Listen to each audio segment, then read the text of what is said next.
നിർഭൻ തലസ്ഥാന നഗരിയിലേക്കുള്ള ബി.ജെ.പിയുടെ പ്രവേശനത്തിൽ ഏറ്റവും അധികം സന്തോഷിച്ച ഒരാൾ കോൺഗ്രസ് നേതാവായിട്ടുള്ള ശശി തരൂർ എം.പിയാണ്. അദ്ദേഹം വലിയ ആശംസയൊക്കെ ഈ ബി.ജെ.പി നേതാക്കൾക്ക് നേർന്നു. രാജീവ് ചന്ദ്രശേഖറും അതുപോലെ തന്നെ ശശി തരൂരുമൊക്കെ സമാനമായി ചിന്തിക്കുന്നവരാണ്, സമാനമായ വഴികളിലൂടെ മുന്നോട്ട് നീങ്ങുന്നവരാണ്. നഗരത്തിലെ മതേതര മനസ്സുള്ള മനുഷ്യരെ ആശങ്കപ്പെടുത്തുന്ന ഒരുപാട് കാര്യങ്ങൾ വരും ദിവസങ്ങളിൽ വരാനുണ്ട് എന്ന സൂചന ഉയർന്നു വരുന്നുണ്ടല്ലോ നിർഭൻ. സംശയിക്കേണ്ട ഒത്തിരി കാര്യങ്ങളുണ്ട്. തിരുവനന്തപുരത്ത് ഈ തെരഞ്ഞെടുപ്പുമായി ബന്ധപ്പെട്ട് തരൂര് ഇറങ്ങിയത് ഒരു ദിവസമാണ്. അത് ഒരു വാർഡിലെ ആ തെരഞ്ഞെടുപ്പുമായി ബന്ധപ്പെട്ട് അദ്ദേഹം മാധ്യമങ്ങൾക്ക് മുന്നിൽ വന്നു, ഒരു പ്രതികരണം നൽകി.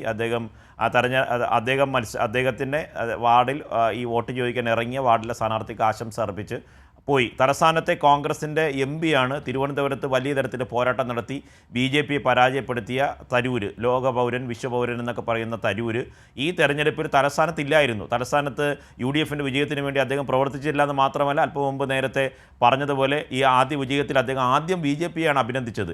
ഈ പറയുന്ന ഈ 10ൽ നിന്ന് 19ലേക്ക് എത്തിയ കോൺഗ്രസിൻ്റെ രാഷ്ട്രീയ വിജയമാണെങ്കിൽ ആദ്യം അദ്ദേഹം ആശംസിക്കേണ്ടത് കോൺഗ്രസിനെയാണ്. നിർണായകമായ മത്സരം നടന്ന അവർ തന്നെ വലിയ തരത്തിൽ തെരഞ്ഞെടുപ്പ് ക്യാമ്പയിൻ ഏറ്റെടുത്ത ബി.ജെ.പിയുടെ സഹായം കൊണ്ടാണ് ജയിച്ചതെന്നുള്ള കാര്യം വോട്ടിൻ്റെ പാറ്റേണിൽ അറിയാം. ഈ മുട്ടട അടക്കമുള്ള വാർഡുകളിൽ അവർ രാഷ്ട്രീയ വിജയമാണെങ്കിൽ അതിന് ആ സ്ഥാനാർത്ഥിയൊക്കെ അഭിനന്ദിച്ചുകൊണ്ടായിരിക്കും സ്വാഭാവികമായി ഒരു കോൺഗ്രസിൻ്റെ എം.പി, തിരുവനന്തപുരം പാർലമെൻറ്റ് മണ്ഡലത്തിലെ എം.പി ട്വീറ്റ് ചെയ്യേണ്ടതും പ്രതികരിക്കേണ്ടതും. പക്ഷേ അങ്ങനെയല്ല.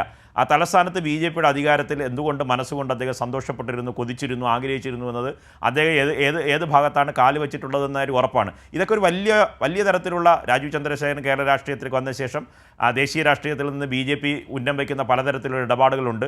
പലരെയും കോൺഗ്രസ് ഭാഗത്ത് നിന്ന് ബി.ജെ.പിയിലേക്ക് കൊണ്ടുപോകും. തിരുവനന്തപുരത്ത് തന്നെ കെ.പി.സി.സിയുടെ ഒരു ഭാരവാഹി, ഡി.സി.സിയുടെ ഒരു ഭാരവാഹി അടക്കം 2 പേർ, ഇപ്പോൾ 3 പേർ, 2 പേർ സ്ഥാനാർത്ഥിയായി. തമ്പാനൂർ സതീഷും ഒപ്പം തന്നെ ഈ പറഞ്ഞ പുന്നയ്ക്കാമുകളിലെ വാർഡിലെ സ്ഥാനാർത്ഥിയായിട്ടുള്ള മഹേശ്വരൻ നായരും കോൺഗ്രസിൻ്റെ പ്രധാനപ്പെട്ട നേതാക്കളായിരുന്നു, കെ.പി.സി.സി നേതാക്കളാണ്. അവരിപ്പോൾ സ്ഥാനാർത്ഥിയായി മത്സരിച്ചു, 2 പേരും പരാജയപ്പെട്ടു പോയി. പക്ഷേ ഇങ്ങനെ ഒരു വലിയ ഒഴുക്ക് കോൺഗ്രസിൽ നിന്ന് ബി.ജെ.പിയിലേക്ക് പോകുന്നു. ഇവർ തമ്മിലുള്ള പരസ്പര ധാരണയുണ്ടാകുന്നു. ആ ധാരണകൾ പല വാർഡുകളിലും ആശയപരമായി ഒരു വ്യത്യാസവും അവർക്ക് തോന്നുന്നില്ല. ഇത് രണ്ടും ഏതാണ്ട് ഒന്ന് തന്നെയാണ് എന്നൊരു തോന്നലിലേക്ക് കോൺഗ്രസിൻ്റെ പ്രവർത്തകർ, അതിൻ്റെ നേതൃത്വം ഒക്കെ എത്തിച്ചേരുന്നു എന്നുള്ളതാണ്. ഇപ്പോൾ കഴിഞ്ഞ ദിവസം രാംനാഥ് ഗോയങ്ക അവാർഡ് മായി ബന്ധപ്പെട്ട ഒരു പ്രസംഗം, പ്രധാനമന്ത്രിയാണ് അതിൽ സംസാരിക്കുന്നത്. അപ്പോൾ അന്ന് മാധ്യമങ്ങളൊക്കെ എഴുതിയത് കടുത്ത ചുമയും പനിയും ഒക്കെ ആയിരുന്നിട്ടും ശശി തരൂർ ആ പരിപാടിയിൽ പങ്കെടുത്തു എന്നുള്ളതാണ്. അതിനുശേഷം പ്രധാനമന്ത്രിയുടെ പ്രസംഗത്തെ അനുമോദിച്ചുകൊണ്ട് അദ്ദേഹം ഒരു ട്വീറ്റൊക്കെ ചെയ്തിരുന്നു.